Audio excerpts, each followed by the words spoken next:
প্রধানমন্ত্রী সংসদ নেতা এবং মানে দলীয় প্রধান একই ব্যক্তি যেন না হয় এটা প্রস্তাব তারা করেছেন। আমরা বলেছি প্রধান এটা ঠিক আছে, কিন্তু প্রধানমন্ত্রী ও সংসদ নেতা একই ব্যক্তি হতে পারেন, তবে এক্ষেত্রে প্রধানমন্ত্রী হবেন মন্ত্রীদের মধ্যে ফার্স্ট অ্যামাং দ্য ইকুয়ালস। 113টা প্রস্তাবের সাথে আমরা পুরোপুরি একমত হয়েছি, 29টা প্রস্তাবে আমরা আংশিক একমত হয়েছি এবং 22টা প্রস্তাবের ব্যাপারে আমরা একমত হতে পারি নাই। এখানে উল্লেখ থাকে যে এই যে একমত হয়েছে 113টা এবং আংশিক হয়েছে 29টা, আংশিক এবং সবটা মিলিয়ে বলতে গেলে 142টাতে আমরা একমত এবং আংশিক একমত হয়েছে।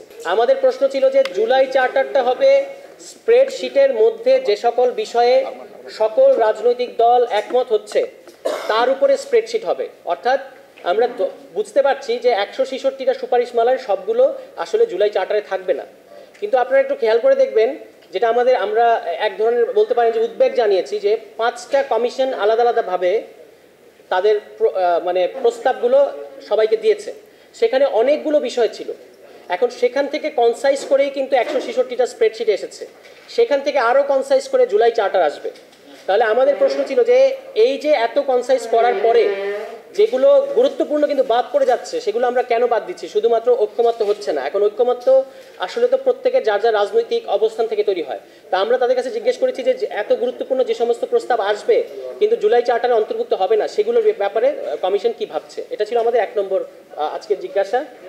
2 নম্বর জিজ্ঞাসা যেটা আমরা গতকালকে আপনাদের বলেছি, যে 111টি সংস্কার প্রস্তাব আমরা পত্রিকা মারফত জানতে পেরেছি যেগুলো কোনো ধরনের সংলাপ ছাড়া তারা বাস্তবায়ন করার কথা ভাবছেন সরকার।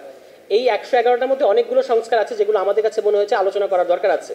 এগুলো কি প্রক্রিয়ায় বা কি ভিত্তিতে 111টা মানে নির্ধারণ করা হলো, এটা আমাদের জানতে চাওয়া ছিল। 3 নম্বর হচ্ছে খুবই গুরুত্বপূর্ণ দুটো কমিশন এই আমাদের কাছে স্প্রেডশিট পাঠানো হয় নাই। একটা হচ্ছে পুলিশ সংস্কার কমিশন, যেটা আমরা মনে করি সবচেয়ে গুরুত্বপূর্ণ এই মুহূর্তে, এবং আরেকটা হচ্ছে স্থানীয় সরকার সংস্কার কমিশন। এই রিপোর্টগুলো আমরা দেখতে পাইনি এবং আমরা সেখানে আমাদের মতামত জানাতে পারি নাই। তো এই ব্যাপারেও কমিশনের অবস্থান আমাদের কাছে জানতে চাই। এই 3টা আমাদের প্রশ্ন দিয়ে আমরা শুরু করেছি। এর বাইরে এবার স্প্রেডশিটের উপর আমরা কিছু মন্তব্য আপনাদের করতে পারি যে আমাদের না, আমরা তো আজকে তাদের সাথে শুধু জমা দিয়েছি এবং আমরা লিখিত এই 3টা প্রশ্ন লিখিত আকারে দিয়েছি। এরপর যখন আমরা তাদের সাথে বসবো এই প্রশ্নগুলো নিয়ে তাদের সাথে আমাদের আলোচনা হবে।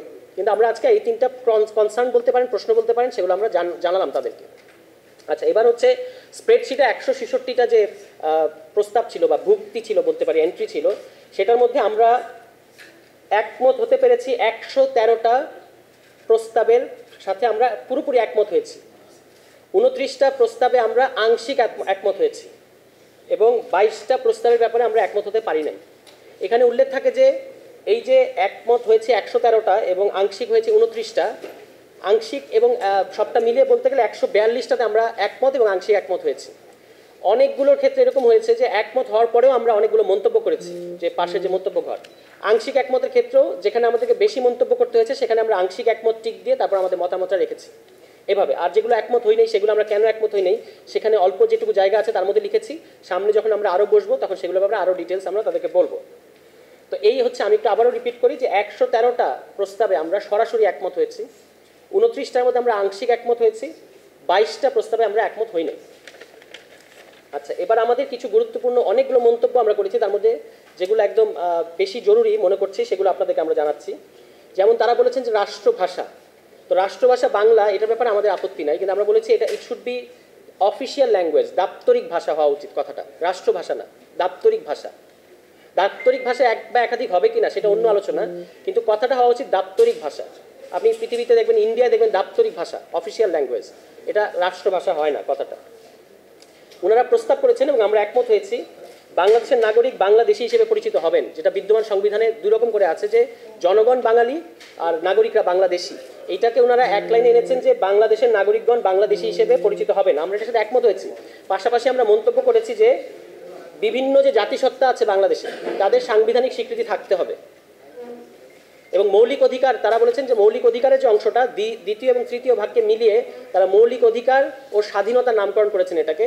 আমরা বলেছি এটা হওয়া উচিত, এখানে আরও থাকা উচিত প্রাণ প্রকৃতির সুরক্ষা, এটা মৌলিক অধিকার হিসেবে অন্তর্ভুক্ত করা প্রয়োজন। মৌলিক অধিকারের সীমা, এখানে প্রত্যেকটা মৌলিক অধিকারের ক্ষেত্রে আলাদা আলাদা সীমা দেওয়া আছে, তারা একটা সাধারণ সীমা করার কথা ভেবেছেন। আমরা বলেছি সাধারণ সীমা নির্ধারণের ক্ষেত্রে সর্বোচ্চ আদালতের এখতিয়ার সুনির্দিষ্ট করতে হবে, যে আদালতের এখতিয়ারটা কীরকম হবে সেটা স্পেসিফিক করতে হবে। আপনারা দেখেছেন যে তারা একটা প্রস্তাব করেছেন যে 10% প্রত্যেকটা দলকে 10% তরুণ তরুণী মনোনয়ন দিতে হবে নির্বাচন।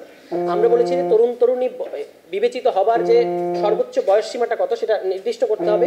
সেক্ষেত্রে আমরা বলেছি যে 35 বছর বয়সকে আমরা তরুণ তরুণী পর্যন্ত ধরতে পারি, মানে ধরা উচিত হবে, মানে সর্বোচ্চ বয়স সীমাটা 35। গতকালকে আমরা এটা আপনাদেরকে বলেছি যে 21 না 23, যে ন্যূনতম প্রার্থী হবার যে বয়স 21 না, আমরা বলেছি 23 হওয়া উচিত। ডেপুটি স্পিকার তারা 2 জন প্রস্তাব করেছেন, আমরা বলেছি 1 জন হয় যথেষ্ট এবং এটা বিরোধী দল থেকে হওয়া উচিত। প্রধানমন্ত্রী, সংসদ নেতা এবং মানে দলীয় প্রধান একই ব্যক্তি যেন না হয় এটা প্রস্তাব তারা করেছেন। আমরা বলেছি প্রধান এটা ঠিক আছে, কিন্তু প্রধানমন্ত্রী ও সংসদ নেতা একই ব্যক্তি হতে পারেন, তবে এক্ষেত্রে প্রধানমন্ত্রী হবেন মন্ত্রীদের মধ্যে ফার্স্ট অ্যামাং দ্য ইকুয়ালস। এখন যেমন তিনি মন্ত্রীদের প্রধান, আমরা বলছি তিনি ওই মন্ত্রিসভার মধ্যে প্রথম ব্যক্তি, মানে সবার মধ্যে প্রথম, ফার্স্ট অ্যামাং দ্য ইকুয়ালস। এর বাইরে তার কোনো আলাদা প্রধানের যে স্ট্যাটাস সেটা না থাকুক, তাহলে আর এই যে প্রধানমন্ত্রী ও সংসদ নেতা একই ব্যক্তি হতে বাধা থাকবে না। নিউ ইয়র্ক থেকে সম্প্রচারিত TVN 24 টেলিভিশন, বিশ্বজুড়ে বাঙালির কণ্ঠস্বর।